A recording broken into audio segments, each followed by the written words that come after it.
I've been on bus journeys, but not once with seemingly no destination that I didn't even remember boarding. I woke up with my head against an ice-cold window overlooking a crystal blue sky. The shade of the sky was a color I couldn't quite name, like it was its own thing and only existed in my mind, while the sun was more of a blur. A glorious ball of ultraviolet light sat over the horizon. It was the perfect day, as if an image had been photoshopped and stuck to the window. I can't remember what roused me from slumber. I think it was the sun in my eyes, intense rays of golden light flickering behind my lashes. There were other passengers with me, but I could not see their faces. Instead, they were shadows, silhouettes dotted around me. 3 of them. And when I squinted to try and find a familiar face to find my own memories, I saw nothing but faceless, almost inhuman-like beings, which should have freaked me out.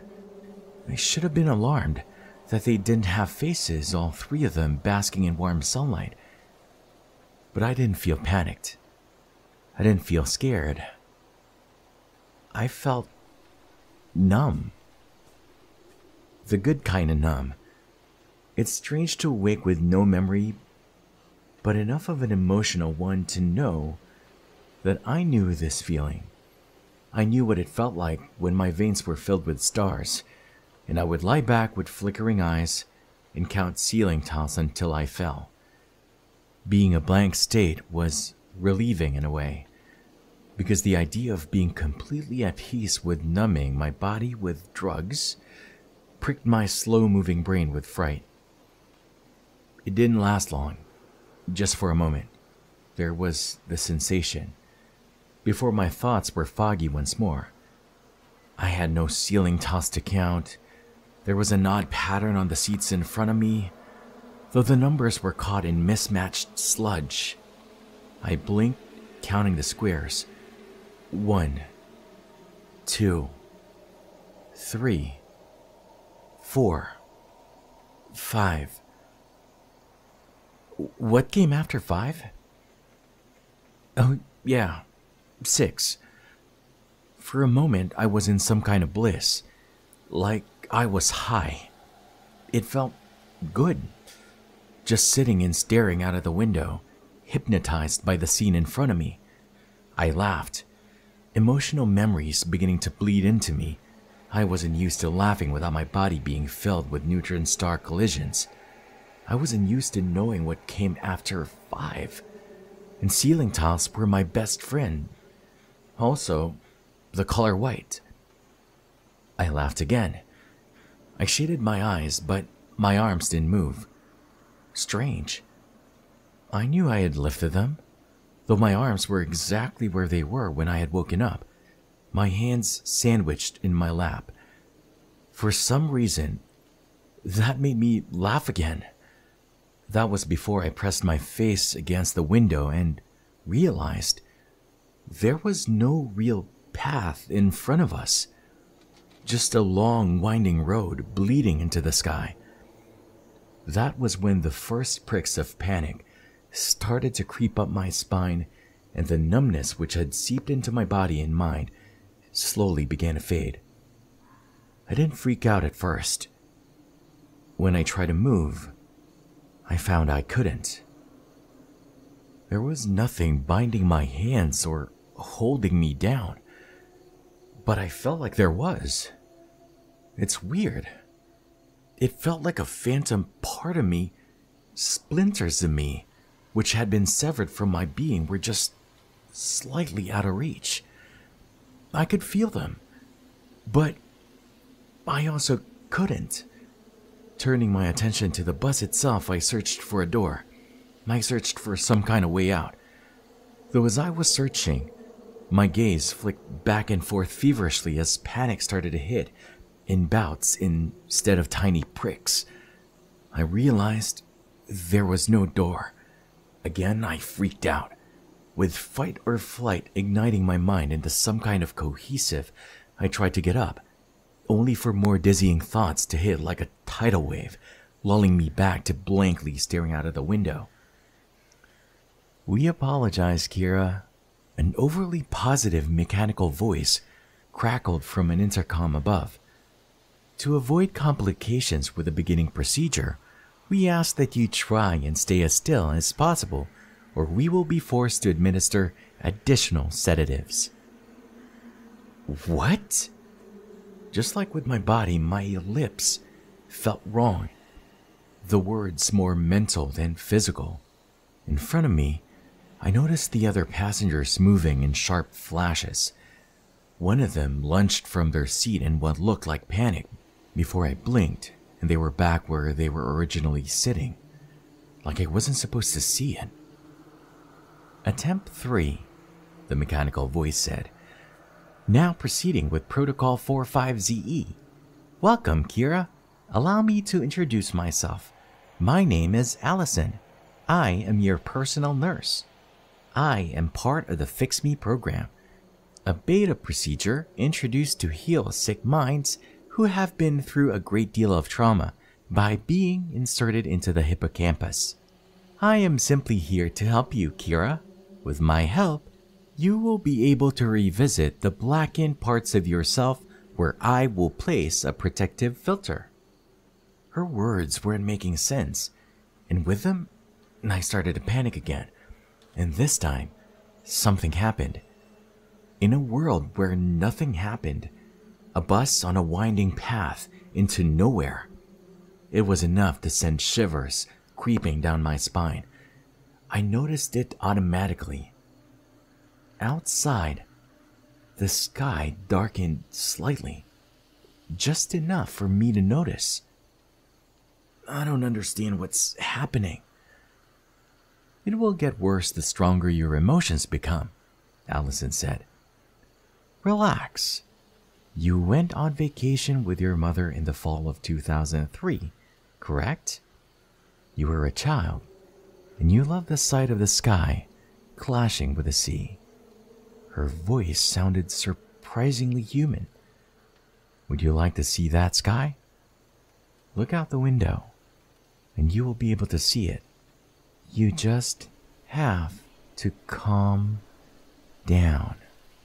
Tears pricked my eyes, and somehow they felt wrong. I hadn't cried in a long time.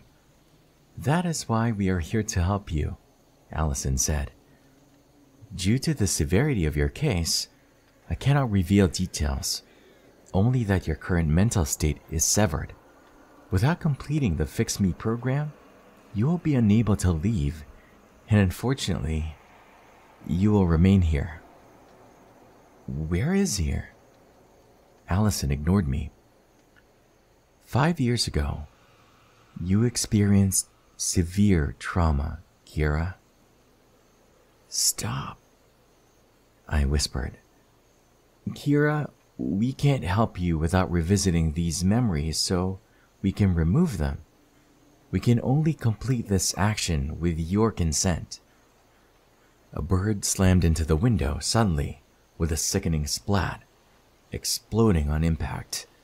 I watched as sharp beads of red dripped down the pane, and my stomach started to twist. It was just one anomaly. The sky was still bright and the sun was shining. But that one single crack, splintering the perfect world around me, had already crept its way into my mind, twisting and contorting my thoughts. "You can make it go away, Kira," Allison hummed. "As you can see, due to your mind starting to process your past trauma, this world will of course grow unstable with these thoughts. That is a side effect of entering the subconscious mind and memories we have temporarily filtered for your well-being. But they cannot hurt you. Just like with a bird, you can wish it away." She paused. "I will now begin attempt 3 of the 45ZE protocol. You were 17 years old in your junior year and were in a school play, correct? Kira, if you start to feel discomfort, you are free to stop the procedure. If you are able to proceed, we will begin." Do not worry. It'll be like daydreaming. If you would like, I can play soothing music or certain songs you have enjoyed. Rain sounds are also optional. Allison's voice was practically white noise in my head because, yes, I was. As if a switch had been pulled inside my mind, I was remembering this specific part of my life. The backdrop of a picturesque landscape outside of the bus window bled away, and I was 17 years old again, standing on a mostly empty corridor. I wasn't sure how technologically advanced Allison's program was, but it wasn't just a memory, like reliving it in a dream. I felt everything my past self did.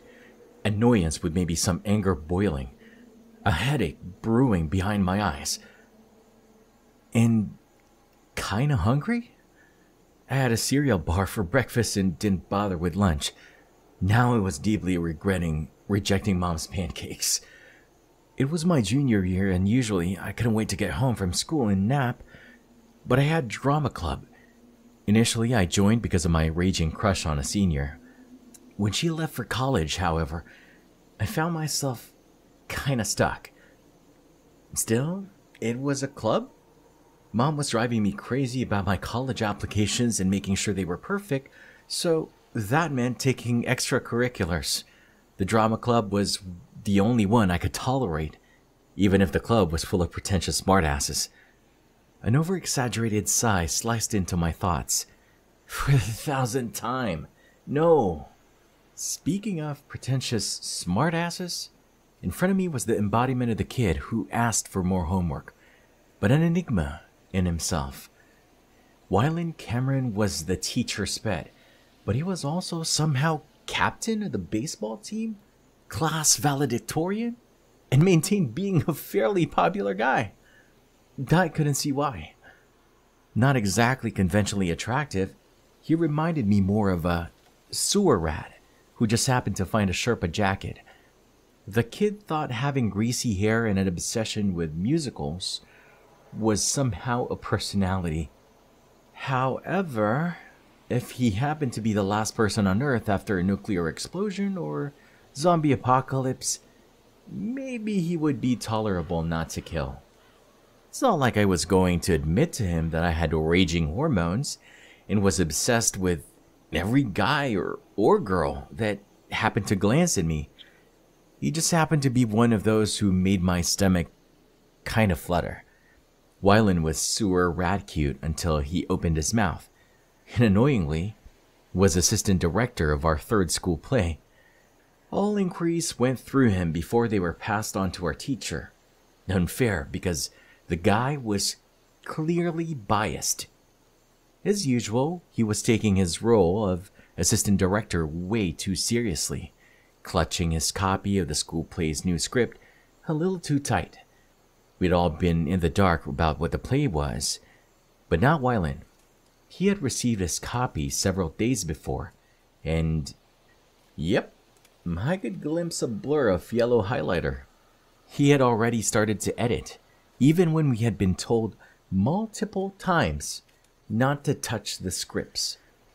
I had spent almost all of lunchtime trying to track down the asshole, and from the look on his face, he had been intentionally avoiding me. But his voice was deadpan as usual. We don't need new members. I couldn't think of a comeback, my gaze glued to one single strand of his dark hair slipping from his hood. You were looking for members yesterday, I managed to choke out. The hallway was clearing for class. You were trying to recruit that weird freshman kid who put a stink bomb in the boys' bathroom. He frowned. Didn't you read my texts? Also, you've spilled coffee on your shirt. Pulling my sweater over the brown stain spattering my collar, I ignored him. I was asleep. Now it's not my fault. You should have been awake. Can't you tell me face to face like a normal human being? He rolled his eyes. Okay, fine. Wylan folded his arms across his jacket. Your friend is weird, Key. I don't mean generic weird. I mean, really and weird. His expression twisted. Like drawing satanic symbols all over our desks, weird. I mean, telling us the world is going to end at every meeting, weird. He took a step towards me, and I caught a slight whiff of peanut butter cream. It had been 3 days since my best friend dumped our peanut butter milkshake over his head in the middle of the cafeteria before insisting it was for protection, and I was sure Wylan had been the one to suggest Lily's removal from the club. It's not like I blamed him. Lily did act kinda strange, but I knew she was doing it because she cared about us. First of all, I said, trying my hardest to justify my best friend, who was slightly on the crazy side. They're not satanic symbols. They're runes. I shoved him playfully, only to get a scowl in return. You're our leader, remember? So, think of it like she was protecting you? He raised a brow. They were nonsensical squiggles. Your friend is crazy. Anyway, the final straw, I cut him off. Was it when she poured a milkshake over your head? Wylan shot me a glare. Very funny. No, it was when she made a huge deal and jumped onto her desk, interrupting our read-through to announce we're all doomed. His expression was twisting with every word which came out of his mouth, and I knew there was no way of swaying him. What did she say again? Wylan laughed, tapping his chin with his pen.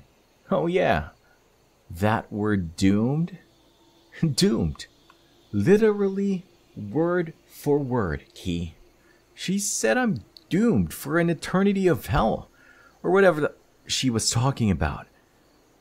He laughed, but the shadow in his eyes, I could tell her words had freaked him out. I tried to give her the benefit of the doubt, you know, but she kept going, Key. I nodded. Yeah, I definitely couldn't defend that. When I asked Lily about it, she got a funny look on her face, squeezed her eyes shut, and then told me she couldn't see my future. Right, yeah, I said, struggling to keep my own calm.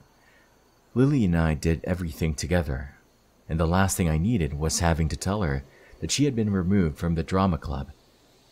But she said all of us are doomed, and it was our minds, by the way. So that could mean anything, right? I shrugged. Like, maybe she's telling us we're not going to get into college. Wylan's lip curled, and he ran a hand through his hair. I noticed he did that a lot when he was stressed or pissed. You're unbelievable. What? She was looking directly at me when she said it. You all saw her giving me those freaky eyes. She doomed all of us. I groaned. It's not even real. It's some stupid superstition. Uh-huh. He pretended to think. So, Lily somehow knowing our teacher had cancer was completely normal? That was a coincidence, I said. Why? Are you scared she's right? What? He entered defensive mode. No, obviously not. Sounds like you're scared. I couldn't resist a smile. He scoffed. Sure, whatever. She's out, Key. I am so sorry. His tone dripped fake sarcasm. For rightfully throwing out your clearly mentally unstable friend before she scares everyone away. Mrs. Beck told me she's not a fan of Lily either, so there's no room to argue. He inclined his head. Unless you want to, you can send me an email, which I won't read, or a 10-paragraph text trying to justify your friend sinking into the abyss of lunacy. So, if we're done here, I need to give everyone their scripts. With a final smile which was more of a grimace, he turned and walked away. Sorry. He spun around.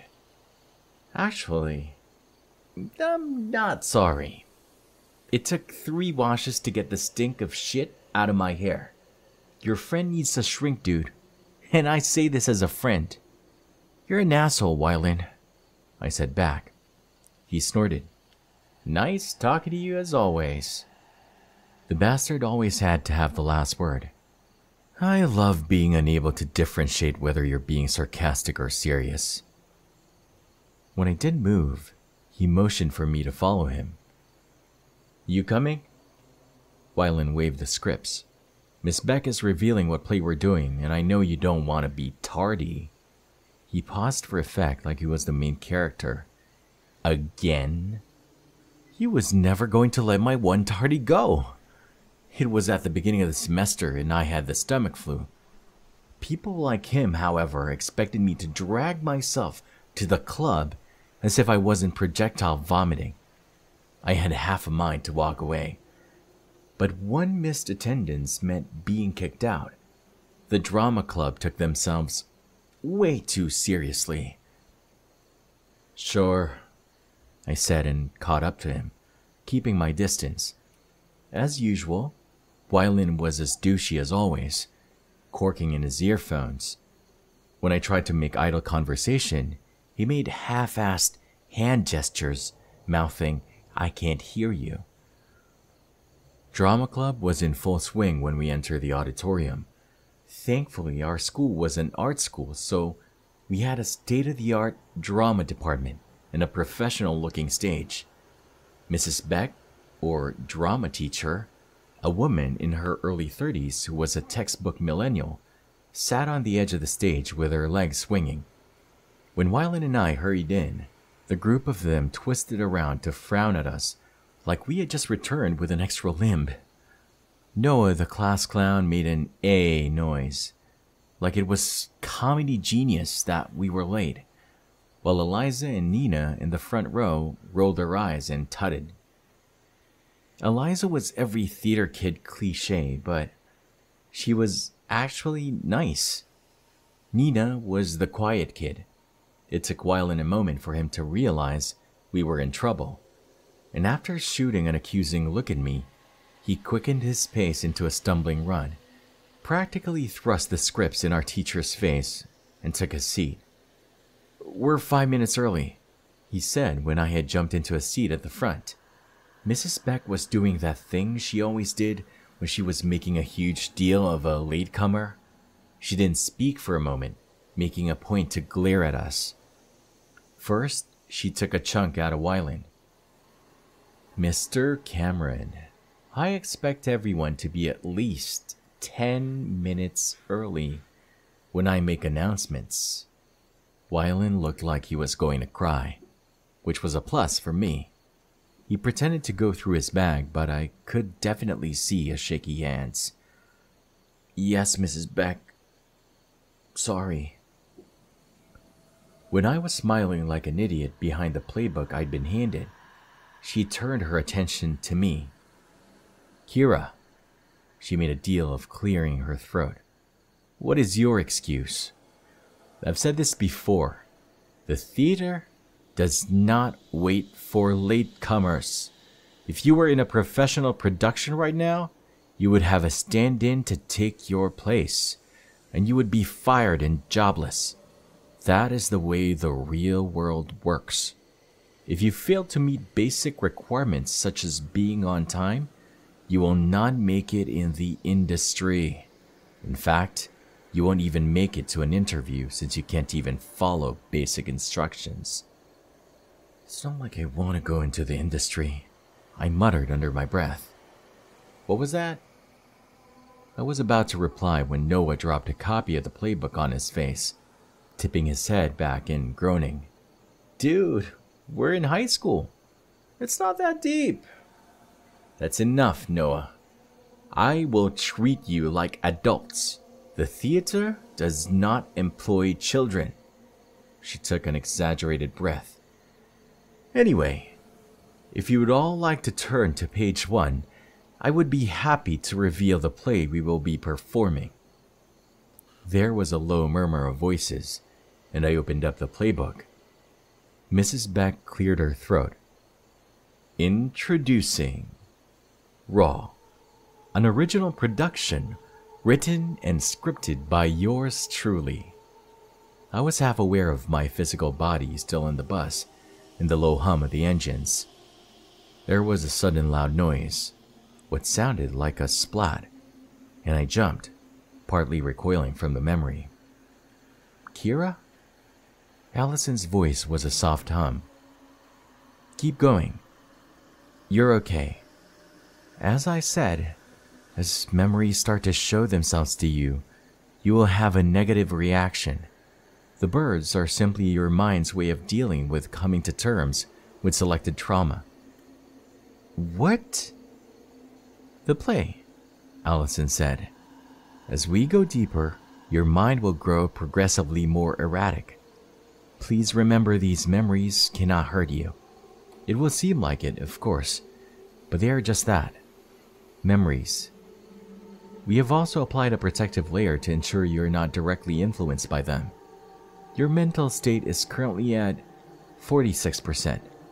We need you at least be at a 98. A question dawned on me. In the real world, am I crazy? You are a severe case, Kira. Would you like to know what you have been convicted of while under this influence? No, I just need to know. How does it get worse? I don't understand how a school play can with my head. Right at this stage in your memory, you are at 100%. What we are going to attempt to fix is where you are 2%, then 1%, and then... Her voice seeped away once again, just as sunlight once again began to illuminate the backs of my eyes. The memory returned. This time, though, I was far more cautious, easing my way into it. Opening my eyes once again, I was greeted by the stage lights and Nina's blonde ponytail at the corner of my eye. I turned to hiss at Noah to stop chewing on his pen and caught Wyland's eye, who lifted his playbook to hide his face.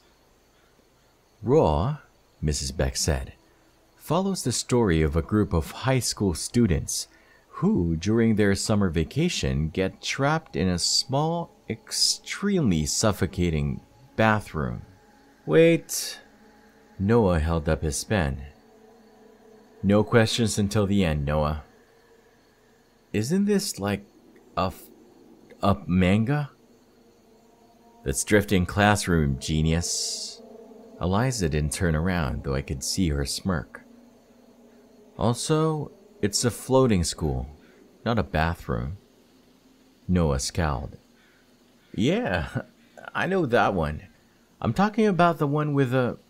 You know, I saw a YouTube video about it. Kids.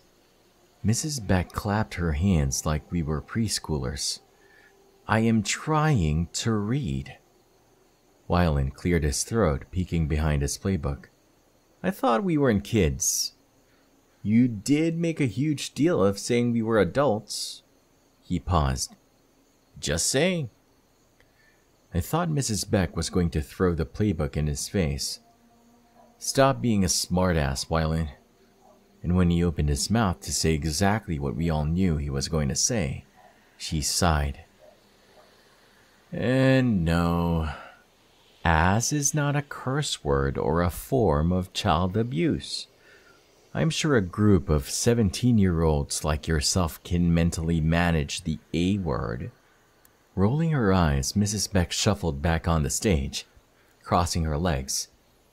As for your questions, you are also desperate to know when I am trying to read my own work, which I have been excited to show you for a long time.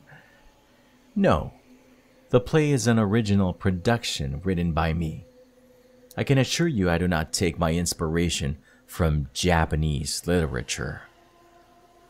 Anyway, she was starting to go red in the cheeks, and her smile was definitely stretched too thin. On to actual work. The story of Raw introduces us to our main lead, Violet, and her boyfriend, Ben. I usually hold auditions for the main parts. However, this year we are on a deadline.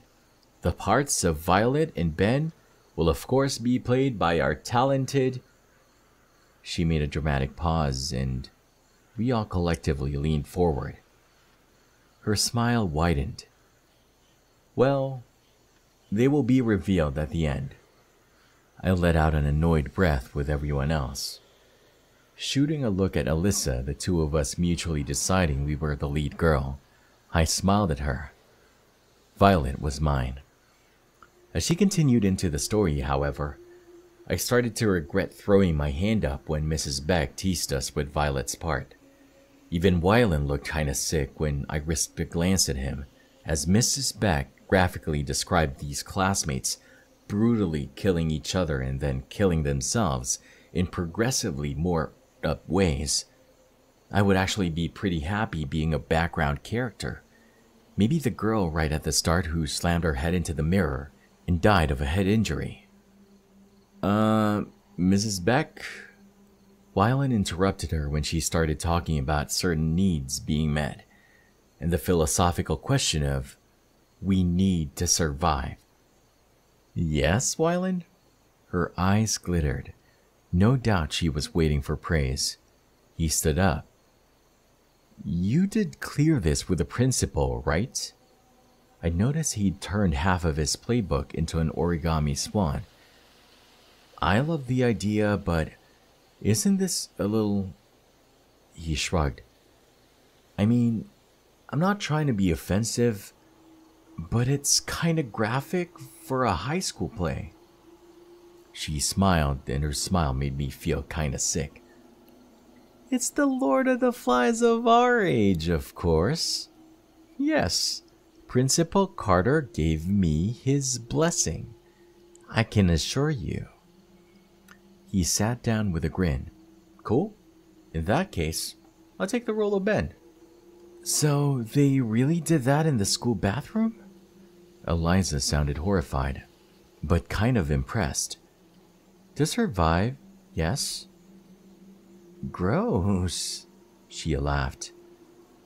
So it's just like in Lord of the Flies, but like worse. Admittedly, the play did grow on me due to the sheer absurdity of the plot, which caused us to start laughing in parts, and others hiding behind our playbooks. By the end, we gave a standing ovation, not because it was good, but because we had mutually agreed the play was going to be a blast to be in. Parts were announced. Wylan got Ben, obviously. His smug smile pissed me off. Eliza got the part of Violet, because she was a drama queen, and being Eliza made a huge deal making sure to make a vine dragging all of us into it. The rest of us found out our parts a week later when they were posted on the notice board in Comic Sans. Hartley High School presents Raw. Performers as follows: Violet Smith, Eliza McIntyre, Ben Cross, Wylan Cameron, Ethan Holding, Noah Emery, Malaya Carson, Kira Jarrett, Sunny Shields, Wendy Tatum. I took a photo for Mom, smiling to myself, before someone tapped me on the shoulder. Her presence sent a shockwave through me and my physical body was thrown forward suddenly. I sensed splintering glass and a darkness starting to spread in front of my eyes, a darkness I couldn't fully see. I let out a sharp breath of air which I could hear and feel in front of me. Keep going, Kira. Allison's mechanical drawl soothed the whirlwind in my mind, and my brain's attempt to recoil from the memory. Her name is Lily, and you have to accept she is real. She existed. Her voice wobbled slightly. She's there at the center of your trauma, and we must revisit the memory if we are going to successfully mend 1 out of 89 separate trauma instances. No. I tried to pull away, but the mental grip on me was almost impressive, and when I became aware of it, I was suddenly aware of icy cold air blowing in my face, my hands bound behind me. The air, the real air, which wasn't on a simulated bus inside my mind ran by a program that was leached onto my brain. For a moment, just a single precious moment, I was aware of myself. My 22-year-old self. I was aware of how cold my fingers were and a deep, cavernous feeling in the pit of my gut. The real world, for some reason, was being blocked out. What Allison was trying to numb. As soon as that realization slammed into me, the program was quick. I barely felt it reach into the root of my head and violently yank me back into the memory. Lily. Her explosion of golden curls made her one of the most beautiful girls in school, and she was my best friend. If you know what's good for you? Lily's hands were trembling, so she wrapped her arms around herself to try and hide it. You will quit the play. I tried to smile, I really did, but she was scaring me too, just like everyone else. I'm okay, Lily. We're all okay. I turned to point at the poster, and it's actually a good story. You should, I grabbed and squeezed her hands. Maybe come? Lily's eyes were swollen from crying, clumps of blonde curls hanging in her face. I've been looking for you, she whispered, her hands coming down on my shoulders. Everywhere. I looked for you, but I can't see you. Anywhere. I look for you, but it's like you're being... She trailed off, her lip wobbling. Drowned. Lily's voice choked up. You're being drowned by the thing. Her eyes flicked to my stomach, and something slimy crept up my throat. Before I could speak, her warm hands were stroking my gut. The thing inside you. Lily shook her head, sobbing. I can't see you anymore. I just see it. She stumbled back, her expression growing feral. I can feel it. She planted her hands over her ears. I can hear it. I can see it. Thankfully, we were alone. The question only graced the back of my mind, but I was quick to shake it away. Could she mean... No, I was in birth control, and it was one guy at a stupid party. I would know, right? I would definitely know. Can see... What? No. No. I didn't want to see this. I tried to pull away again, using my physical self this time, to try and lunge from the chair I was strapped to. Kira, this is a vital memory. Allison's voice was like ocean waves in my head. We have made it safe to revisit so we can heal it and make you better. As we do not have the technology to heal these memories ourselves, you must do it manually. I couldn't stop my hands from shaking when I wrapped my arms around Lily, burying my head in her shoulder and inhaling the smell of flowers. What do you mean? I found myself gingerly stroking my stomach. What are you talking about? I didn't mean to shake her, but maybe Wyland was right to want to push her away. She swallowed, stepping back. Lily tried to smile, tried to lie, and say she was okay. Never mind, she hiccuped. I should go. Before she could move, I grasped her hand. Hey, I spoke softly. What did you see?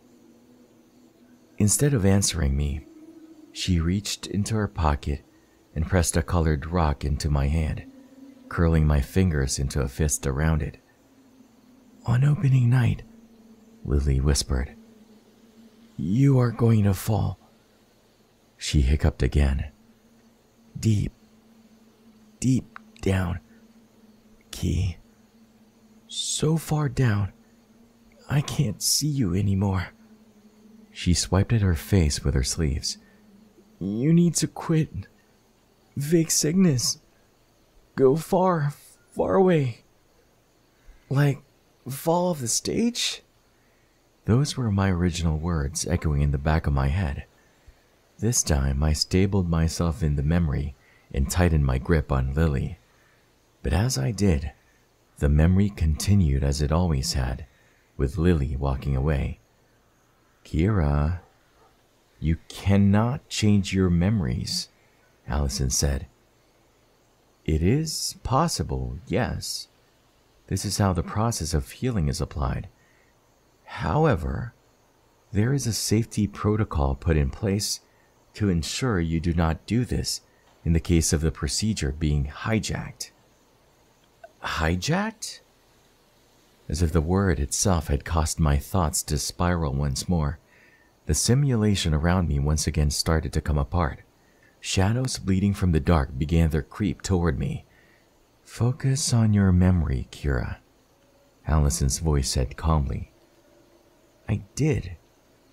It's not like I could try and reach out for the real world, which had once again crumbled around me. Lily stumbled away before I could question her, and I was left on an eerily empty school corridor with a bad feeling suddenly curling in my gut. "Lily," I called after her, but she didn't turn around, bleeding into a silhouette. Lily stopped coming to school. According to her texts, it was the flu, but Lily didn't use periods in her texts, and the lack of emojis was making me wary. I spent the next few weeks rehearsing for the play. The kids in the art department built a crazy set, and I felt like a real performer. The night before opening night, I caught the set designer students dragging in a large white bag. They were wearing masks. As I got closer, I could tell why. The thing smelled like an actual decaying corpse. When it was dragged on stage for final rehearsals, Eliza paled. She looked like she was going to throw up. "Is that what we're supposed to eat?" Mrs. Beck nodded with a smile. "Indeed it is. I have worked in several theater productions, so a friend of a friend provided us with this prop." Wylan crouched in front of it.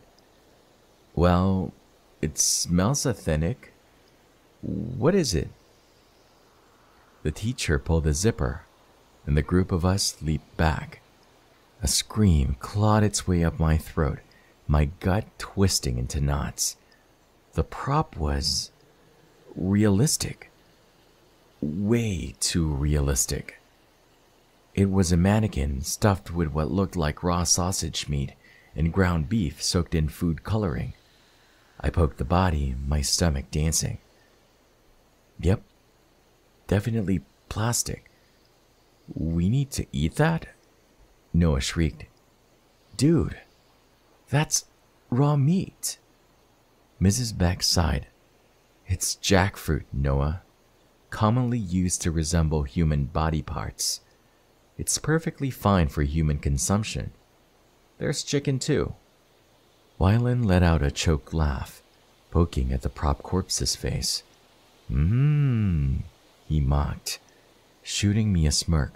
"Don't you just love dried chicken strips covered in food coloring?" He swiped his fingers on the front of his sweater. "Better than a McDonald's." Thankfully, the prop was taken away, and we did one last dress rehearsal. It went as well as you would think. Mrs. Beck's idea to let us have soda and pizza backfired. I my lines and almost gave Mrs. Beck a coronary. Wylan fell off the stage twice and miraculously didn't break anything. and Liza and Noah were found backstage having sex when they were supposed to be, you know, playing their parts. Two critical members screwing, while the rest of us were slowly going crazy from the amount of times we had to run through the play. I don't think that was a side effect of soda and pizza of Eliza and Noah hooking up. The two of them had been drowning in sexual tension for a while. It was painful, so it wasn't really surprising. Opening night came, and I was almost throwing up from nerves. Gather round, gather around. Mrs. Beck gathered us in a circle 5 minutes before showtime and produced a leather-bound bottle. Noah whooped, and Wylan, of course, started the, "But Mrs. Beck, we are technically minors," conversation. He was overruled, as all of us agreed, even him, that it was a treat. I downed my glass straight away, wincing at the odd taste. I didn't like wine usually, but this tasted kinda sweet. I noticed it perked up all of us, sending us into a sort of frenzy. I wasn't sure what percentage of alcohol in one glass was, but it was either these kids were pretending to be drunk or at least behaving erratically, or Mrs. Beck had accidentally gotten her performers drunk on opening night. It started with Noah, who was suddenly starving. I caught him backstage stuffing salted peanuts in his mouth, demanding the art students to go grab him more. Eliza disappeared for a while and was found lying face down in the school corridor, taking questionable selfies. She'd spilled grape juice everywhere.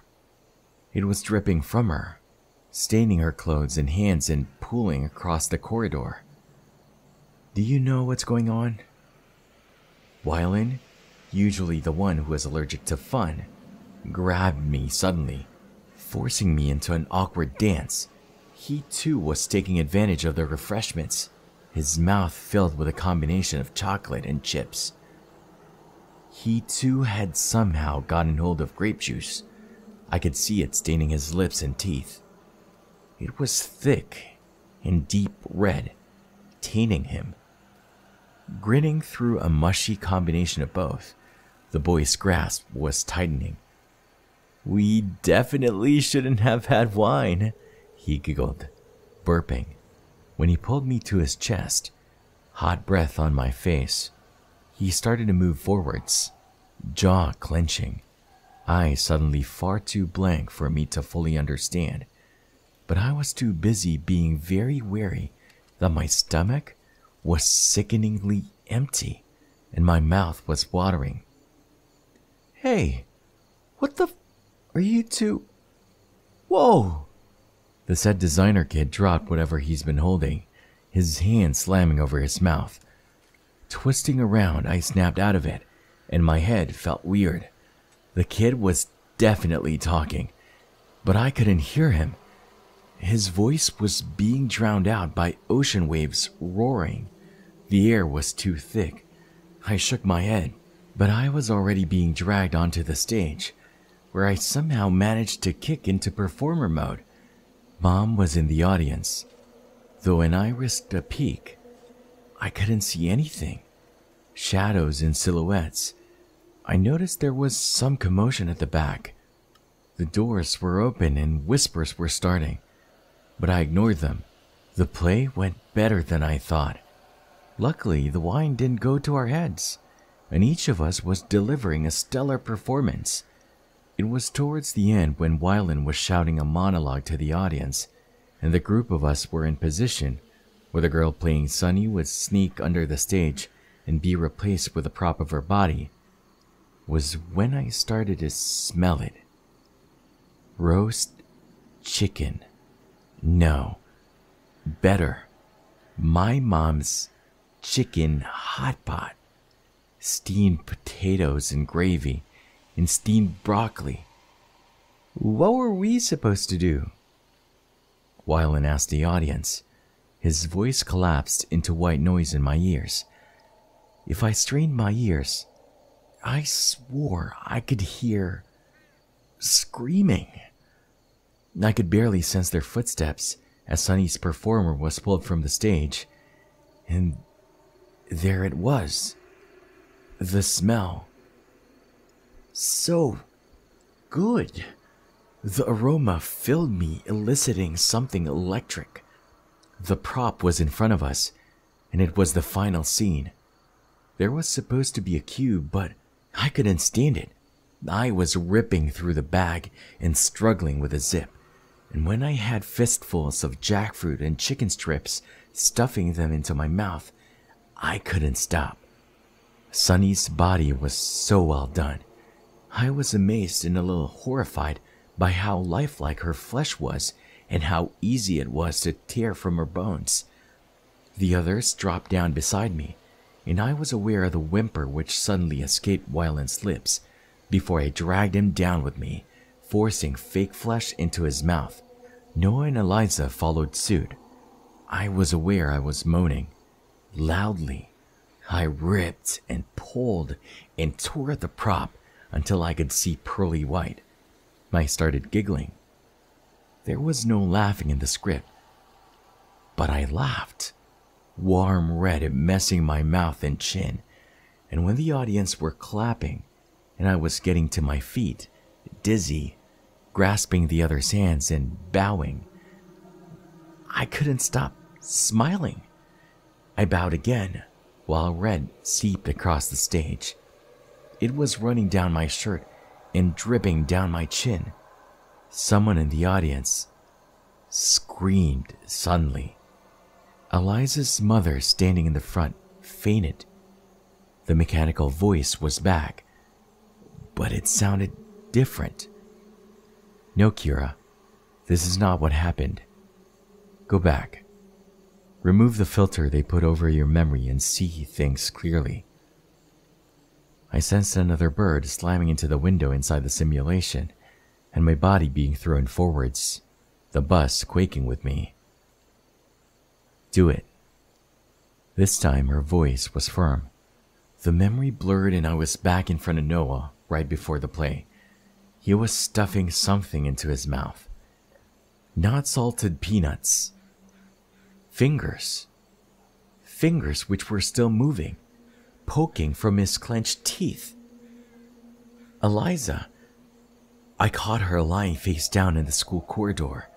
She was covered in it. Slick scarlet. Blood. Not grape juice. The girl was mindlessly mauling on an eyeball. Biting through it. She shot me a grin and snapped a pic of herself.